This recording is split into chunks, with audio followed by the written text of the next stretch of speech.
ఇక రాష్ట్రంలో కాంగ్రెస్ రాజకీయాలు వింత పోకడలు పోతున్నాయి. అంగన్వాడీ పర్యవేక్షణలో కూడా రాజకీయ నీడలు అలుముకున్నాయి. అంగన్వాడీ కేంద్రాలపై పొలిటికల్ పెత్తనం మొదలవుతుంది.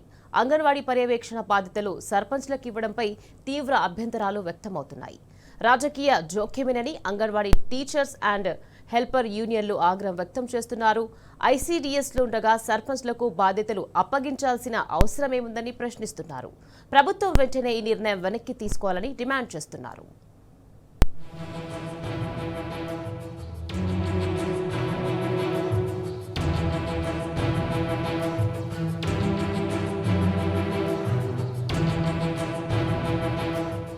అంగన్వాడీ కేంద్రాల పర్యవేక్షణ బాధ్యతలను సర్పంచ్ నేతృత్వంలోని కమిటీకి అప్పగించడంపై తీవ్ర అభ్యంతరాలు వ్యక్తమవుతున్నాయి.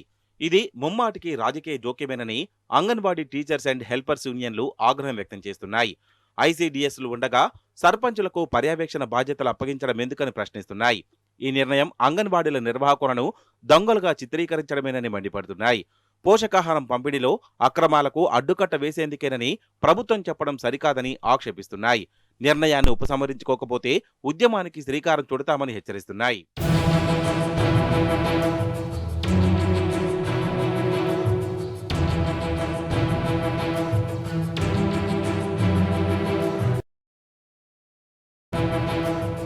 రాష్ట్రంలో అంగన్వాడీ లబ్ధిదారులకు పోషకాహార పంపిణీ కోసం పగడ్బందీ వ్యవస్థ పర్యవేక్షిస్తుంది.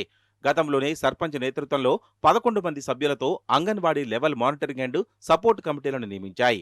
అలాగే సెంటర్లకు ఆహార పదార్థాలు అందించేందుకు తంబు విధానాన్ని అమల్లోకి తెచ్చాయి. వీటితో పాటు ఆన్లైన్ ద్వారా సూపర్వైజ్ చేసేందుకు పోషణ ట్రాకర్, ఎన్హెచ్ఏఎస్ యాప్లను అందుబాటులోకి తెచ్చాయి. వీటిలో చిన్నారులు, లబ్ధిదారుల సంఖ్య, వారికిచ్చే ఆహార పరిమాణం, ఫేస్ రికగ్నైజేషన్, సెంటర్లకు చేరిన ఆహారం వివరాలు నమోదు చేయాల్సి ఉంటుందని అంగన్వాడీ సెంటర్ల నిర్వాహకులు చెబుతున్నారు.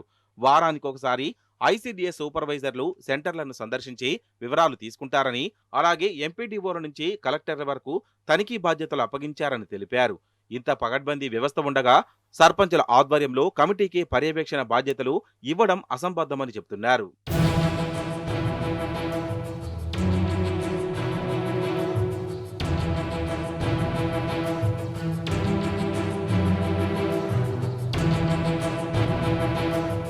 సర్పంచుల నేతృత్వంలో పర్యవేక్షణ కమిటీల ఏర్పాటు నిర్ణయాన్ని ఉపసంహరించుకోవాలని Telangana Anganwadi teachers and helpers యూనియన్లు పలుసార్లు ప్రభుత్వ దృష్టికి తీసుకెళ్లారు.